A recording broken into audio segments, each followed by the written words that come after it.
For the kingdom of heaven is like a man going on a journey, who called his servants and entrusted to them his property. To one he gave 5 talents, to another 2, to another 1, to each according to his ability.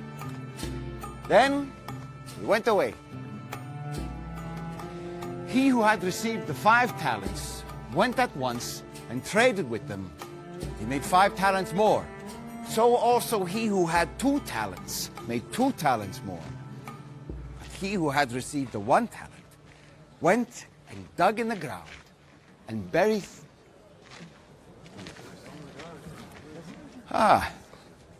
Shmuel, so good to see you again. I don't suppose you've come to sit and listen to my teaching. We have questions. Questions which must be answered in the hearing of these people. So they know who they are listening to. They already know. It's all right, Peter. Please, go ahead. You've said some bold things. And yesterday did some bold things. And yes, you've performed some impressive signs, but if they're legitimate, let me ask you this. By what authority are you doing these things? And who gave you this authority? That's an important question. But before I answer, I will ask you one question. And if you tell me the answer, then I will tell you by what authority I do these things. If you want to talk about authority and credentials, let me ask you this. The baptism of John, from where did it come? From heaven or from man? Where it came from. His work of his baptisms of thousands, of what origin was it? Human or divine? I'm glad you're taking your time. As the leaders of these people, we expect you to be careful in your teachings.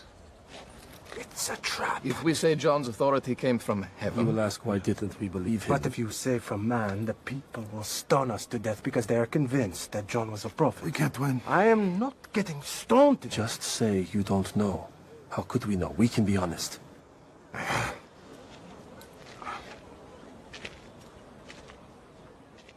we cannot, with complete confidence, answer certainly as to the human or divine origin of John's work. So you cannot answer my question. Then neither will I answer your question and tell you by what authority I do these things.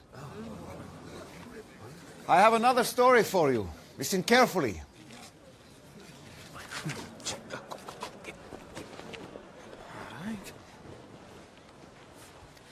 There was a master of a house who planted a vineyard and put a fence around it and dug a wine press in it and built a tower and leased it to tenants.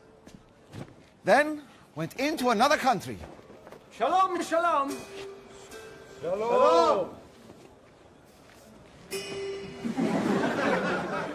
When the season came to harvest the grapes, he sent a servant to collect the profits.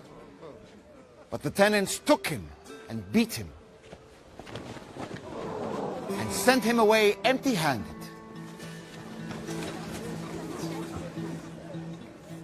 Again, he sent to them another servant. And they struck him on the head and treated him shamefully. Still yet another servant he sent. And him they stoned to death.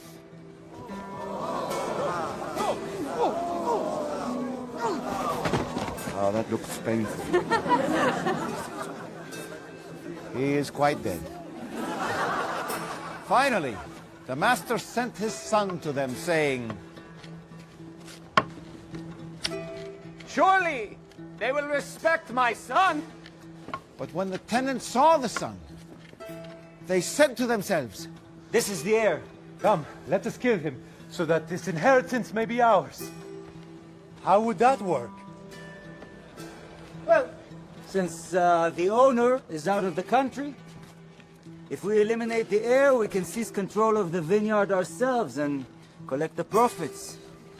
And they took him and killed him and threw him out of the vineyard. When, therefore, the owner of the vineyard comes, what will he do to those tenants? I'm asking you, Shmuel, and your friends. These people desire to hear from you. And you are a truth teller. He would put them to death.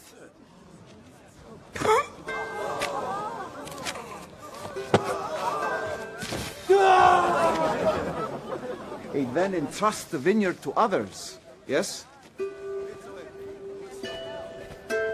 Yes, ones who will actually deliver the profits. What is your point? I don't get it. I'm afraid I do. Have you never read in the scriptures? The stone that the builders rejected has become the cornerstone. Wait, is he talking about us? Therefore, I tell you, the kingdom of God will be taken away from you and given to a people producing its fruits. It's a whole new world!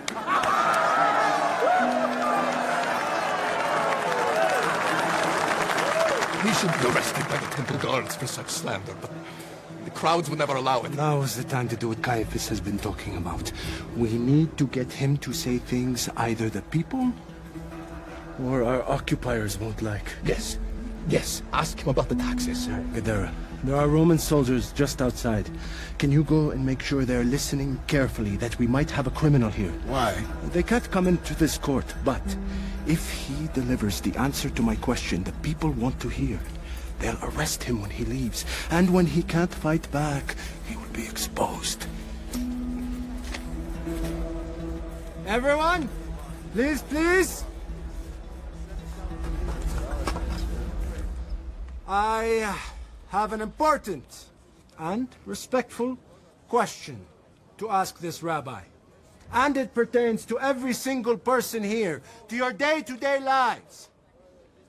Teacher, though we may disagree on a few interpretations, one thing no one can deny is that you speak with integrity. You don't mince words. And I think it's abundantly clear to everyone that you are not influenced by public opinion, for you are not swayed by appearances. You are the kind of impartial person we can ask this question to, and not expect a politician's obfuscation or avoidant response. Tell us then what you think. Is it lawful to pay taxes to Caesar or not?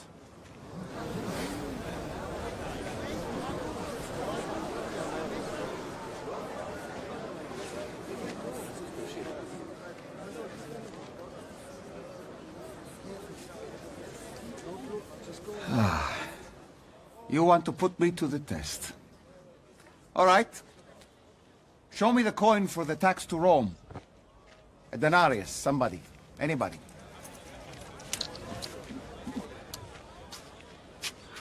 Thank you. Tell me, whose likeness and inscription is this? The likeness is of Caesar, and the inscription, I don't like to utter pagan things, It's but... all right. You're just answering a question. Tiberius Caesar Augusti Filius Divi. Caesar Augustus Tiberius, son of the divine.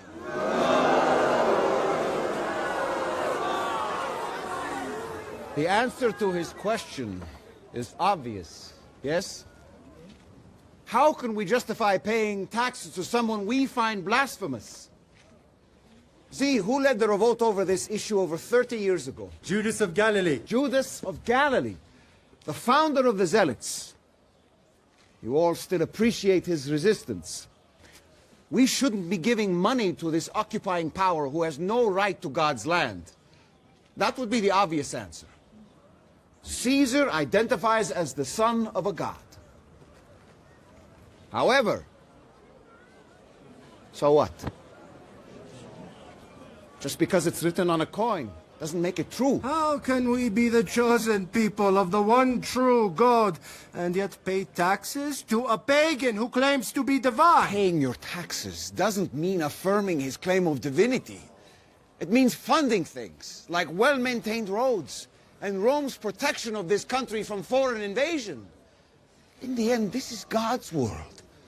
The Romans just live in it and inscribe empty phrases on coins. The coin belongs to Caesar. You belong to him.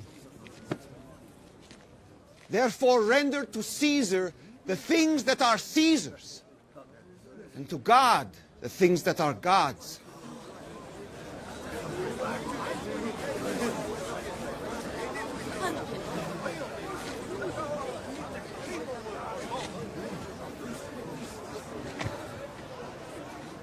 The Messiah, loyal to Rome. No Messiah! No Messiah! No Messiah!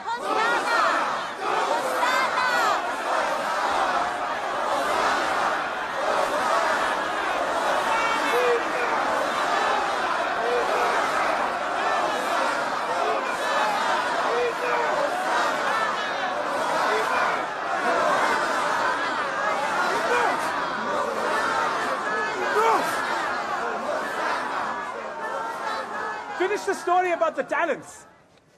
Talents. Ah, yes. Where was I? The man with the one talent, digging in the ground. Oh, yes. So he who had received the one talent went and dug in the ground. Some of the people just turned on him. That's a start. That won't draw the ire of Rome. Now, I'm out of questions. Shmuel, you know him. Surely you have something. We know he's claimed to be above the law multiple times, but these people haven't heard it. Let's hear him talk about it. And if they side with him, we've lost them already. Excuse me, Rabbi. You're not done? We have one more question. Will we never find out what happened to the man who buried his talent? I don't think so. Which is the greatest commandment in the law?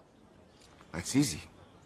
You shall love the Lord your God with all your heart, with all your soul, and with all your mind. This is the greatest and first commandment. And the second is like it. You shall love your neighbor as yourself. On these two commandments depend all the law and the prophets. You would never know it, the way they require so much of us. Who? Them? All right, all right. Listen, the Pharisees sit on Moses' seat. So do and observe whatever they tell you. But not the works they do. For they preach, but do not practice. Wait, what? They tie up heavy burdens, hard to bear, and lay them on people's shoulders. But they themselves are not willing to move them with their finger. They do all their deeds to be seen by others. This is outrageous. For they make their phylacteries broad and their fringes long. And they love the place of honor at feasts and to being called rabbi by others. We are rabbis. Stop interrupting him! I've said some of this in Capernaum. But now I say this to you here in Jerusalem, in the courts of the temple itself. Woe to you, scribes and Pharisees, hypocrites! For you shut the kingdom of heaven in people's faces, and you yourselves don't go in, but you don't let anyone else in either. Woe to you, scribes and Pharisees, hypocrites! For you travel across sea and land to make a single proselyte, and when he becomes a proselyte, you make him twice as much a child of hell as yourself. Jesus! Stop this at once! Woe to you, scribes and Pharisees, hypocrites! For you are like whitewashed tombs, which outwardly appear beautiful, but within are full of dead people's bones and all uncleanness. For you also outwardly appear righteous to others, but within you are full of hypocrisy and lawlessness. You build the tombs of the prophets and decorate the monuments of the righteous, saying, if we had lived in the days of our fathers, we would not have taken part with them in shedding the blood of the prophets. But in your actions, you now and will reveal that you are sons of those who murdered the prophets. You serpents! You brood of vipers! How will you escape being condemned to hell? Every one of your words will be recorded and reported to the high priest! By all means, follow in the footsteps of your ancestors.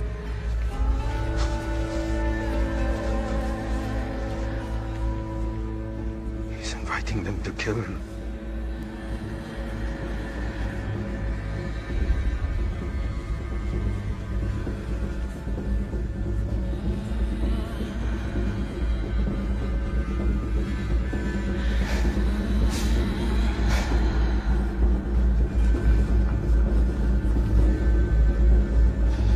Oh, Jerusalem, Jerusalem. The city that kills the prophets and stones those who are sent to it. We can't hear you! How often would I have gathered your children together as a hen gathers her brood under her wings, and you were not willing. I think we need to get him out of here. Something not right. Let's go. See, your house is left desolate. I tell you, you will not see me again until you say, blessed is he who comes in the name of the Lord.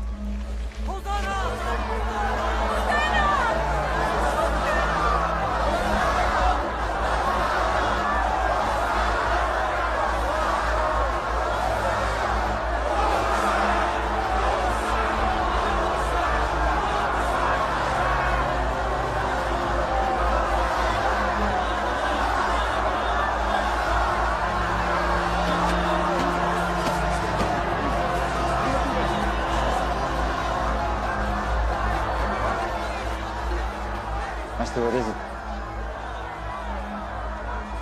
I'm just taking it all in, one last time. There's something. Such gorgeous buildings made of beautiful stones. These buildings you see, truly I say to you, they will not be left here one stone upon another that will not be thrown down.